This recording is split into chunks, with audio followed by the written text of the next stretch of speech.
संसद के मॉनसून सत्र के 9वें दिन भी कृषि विधेयकों पर विपक्ष का विरोध जारी है। राज्यसभा की कार्यवाही शुरू हो गई है और रात भर से राज्यसभा से निलंबित 8 सांसद संसद परिसर में धरने पर बैठे हुए हैं। इस दौरान नेता प्रतिपक्ष और कांग्रेस सांसद गुलाम नबी आजाद ने राज्यसभा से निलंबित 8 सांसदों को वापस लिए जाने की मांग की। साथ ही उन्होंने ये भी कहा कि उनकी मांग है कि सरकार एक और विधेयक लाए जिसके तहत कोई भी प्राइवेट प्लेयर एमएसपी से नीचे की खरीद ना कर सके। सदन में अपनी बात कहने के बाद गुलाम नबी आजाद के नेतृत्व में विपक्ष ने सदन का बहिष्कार किया और संसद परिसर में महात्मा गांधी की मूर्ति के पास खड़े होकर निलंबित सांसदों को सदन में वापस बुलाए जाने की मांग की। आज जो हमने बाइकआउट किया, हमने उसमें 3 कंडीशन रखी। एक तो एमएसपी सरकार ने कल अनाउंस की, उसका मतलब है कि मंत्री और सरकार के बीच में कोई कोऑर्डिनेशन नहीं। ये जब किसानों का बिल परसों ला रहे थे तो एमएसपी तो उसमें अनाउंस करनी चाहिए थी। अब इतना हंगामा विपक्ष ने किया और उसके 2 दिन के बाद एमएसपी हो गया। चलो एमएसपी कर दिया, उसका स्वागत है, हम उसके खिलाफ नहीं है, लेकिन एमएसपी को लेकर हमने 3 कंडीशन रखी और जब तक ये 3 कंडीशनें पूरी नहीं होती हैं तब तक हमारा बाइकआउट रहेगा विपक्ष। 3 कंडीशनें हैं। नंबर 1 कि बिल में जो प्रावधान रखा गया है, पहले तो हम चाहते हैं कि माननीय राष्ट्रपति जी उसको स्वीकृति न दें, उसको परमिशन न दें ताकि उसमें अमेंडमेंट लाई जाए।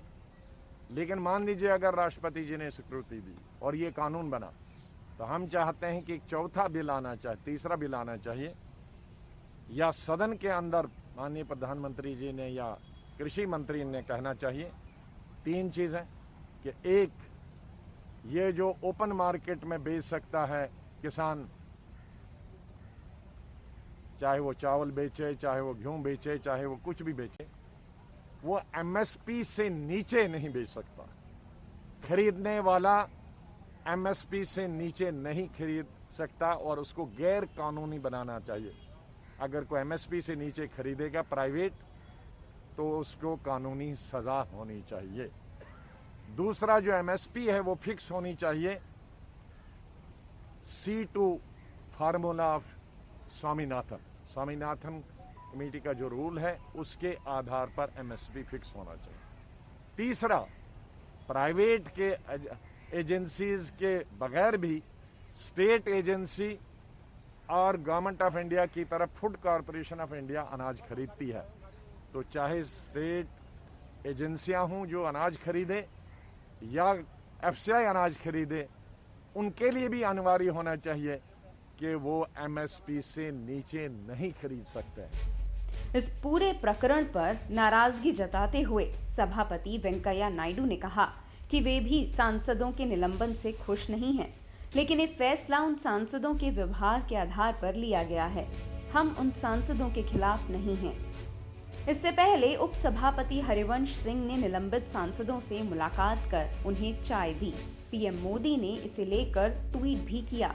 उन्होंने लिखा, जिन सांसदों ने कुछ दिन पहले हमला किया और उन सांसदों से जाकर मुलाकात करना और चाय देना दिखाता है कि हरिवंश जी कितने विनम्र हैं। ये उनकी महानता दिखाता है। बीजेपी के राज्यसभा सांसदों ने कृषि विधेयकों पर चर्चा के दौरान राज्यसभा के उपसभापति हरिवंश की उपस्थिति में रविवार को सदन में हंगामा करने वाले विपक्षी सदस्यों के खिलाफ शिकायत दर्ज की। बता दें कि राज्यसभा में रविवार को कृषि से जुड़े 2 विधेयकों के पास होने के दौरान विपक्ष के सांसदों ने जोरदार हंगामा किया।